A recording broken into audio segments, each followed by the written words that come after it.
Today, I'm going to talk about a problem that's plaguing millions of us, irritable bowel syndrome. The irritable bowel syndrome is very different from the inflammatory bowel disease in the fact that the previous one does not have any big changes in the gut physically, whereas the inflammatory bowel disease shows changes and needs medical help. Irritable bowel syndrome, as of today, does not have medical treatment. The symptoms of irritable bowel syndrome are generally either constipation or diarrhea, a lot of flatulence, abdominal pain, and discomfort. It definitely affects the quality of life. So, can we do something about this? There are two things that can be done with people suffering from IBS. So the first thing is to just try moving to a healthier lifestyle, making diet changes that are very helpful, exercising, sleeping, seeking psychological help. This is also because we have found that IBS has a gut-brain connection. So people who are struggling with chronic anxiety, chronic depression are also people who suffer with IBS. But if this doesn't work and there is no relief in the symptoms, then you move to the second step, which is choosing a low FODMAP diet. So what is a low FODMAP diet?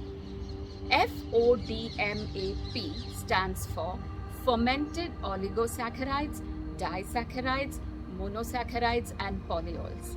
These are a group of foods which have been identified to cause aggravation of symptoms in some people. Nothing has been 100% foolproof. There are people who respond to low FODMAP diet and there are people who don't. The low FODMAP diet consists of 3 phases. That is, in the first phase, there is restriction of certain foods. So certain foods like cauliflower, broccoli, cabbage, many gluten products. Gluten also, these people are quite sensitive. The disaccharides include lactose, so all milk and milk products. All these are restricted in the diet in the first phase. The low FODMAP diet is not a long-term diet.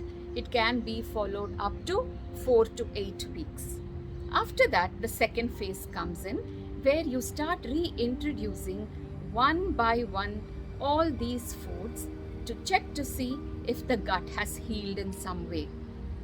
And the third phase would be a long-term maintenance phase. I could go on and on about this. There are a lot of intricacies involved in this diet, but never use a FODMAP diet without a dietitian. It is found to be useful in more than 70% of the people. So when used in combination with exercise, good sleep, stress management, we are able to alleviate the symptoms of IBS.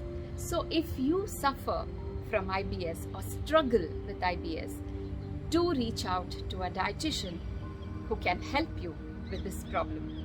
Have a good day.